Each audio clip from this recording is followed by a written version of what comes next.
घर का न घाट का।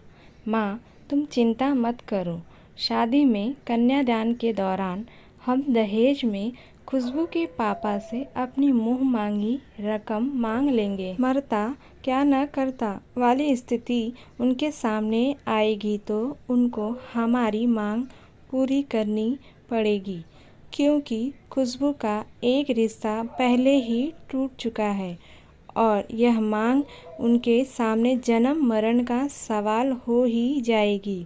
हाँ बेटा, यह ठीक रहेगा, आखिर बेटा है तू, दहेज तो मैं लूँगी ही, आखिर हमें समाज में नाम भी तो करना है। इस प्रकार की बातें प्रदीप अपनी माँ से कर रहा था। खुशबू एक पढ़ी लिखी सरकारी नौकरी करने वाली लड़की थी। उसकी एक सगाई किसी कारण से टूट गई थी।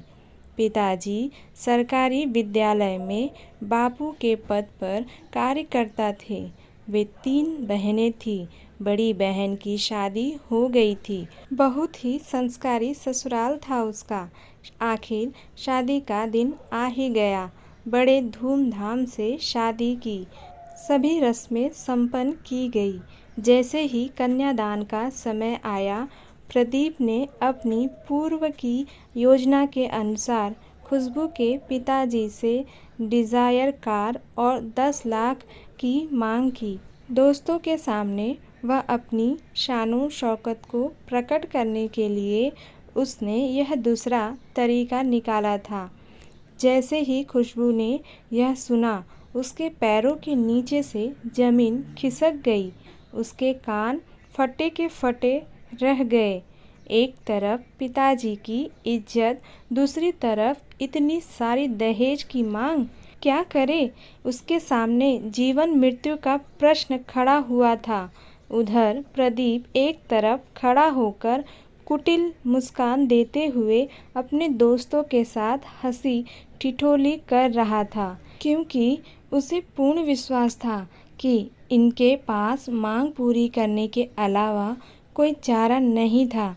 वह यह सोच ही रहा था कि खुशबू दुल्हन के वस्त्रों में बड़े आत्मविश्वास से उसकी ओर चलकर आती है और बड़े जोर के शब्दों में बारातियों से कहती है कि बारात वापस रवाना हो जाए।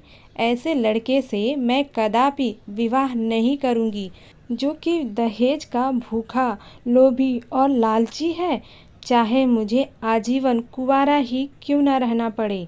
यह सुनते ही खुशबू के पिताजी चक्कर खा के गिर पड़ते हैं। तभी जीत, खुशबू की बड़ी बहन का देवर, खुशबू का हाथ पकड़ते हुए कहता है, यह मंडप सजा रहेगा और यहाँ फेरे भी होंगे। खुशबू से विवाह मैं करूँगा। विवाह का मुहूर्त टले नहीं, अतः पंडित जी के निर्देशानुसार तुरंत फेरे शुरू कर दिए जाते हैं। प्रदीप अपनी आँखों से सारा नज़ारा देख रहा होता है। रुके या जाए, सारे बाराती उस पर थू थू करते हैं।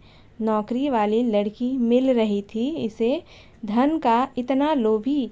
जीत ना घर का रहा न घाट का। खुशबू को तो घर और वर दोनों मिल गए। दोस्तों, धन के लोभ में जो परिवार गिर जाए, वहाँ ब्याह मत करिए अपने बिटिया का। हंसी खुशी छिन जाई चेहरा से, ऐसन ब्याह कौने काम का, जवन जीवन साथी बैठ। तो दोस्तों, आपको ये कहानी कैसी लगी कमेंट बॉक्स में ज़रूर बताइएगा।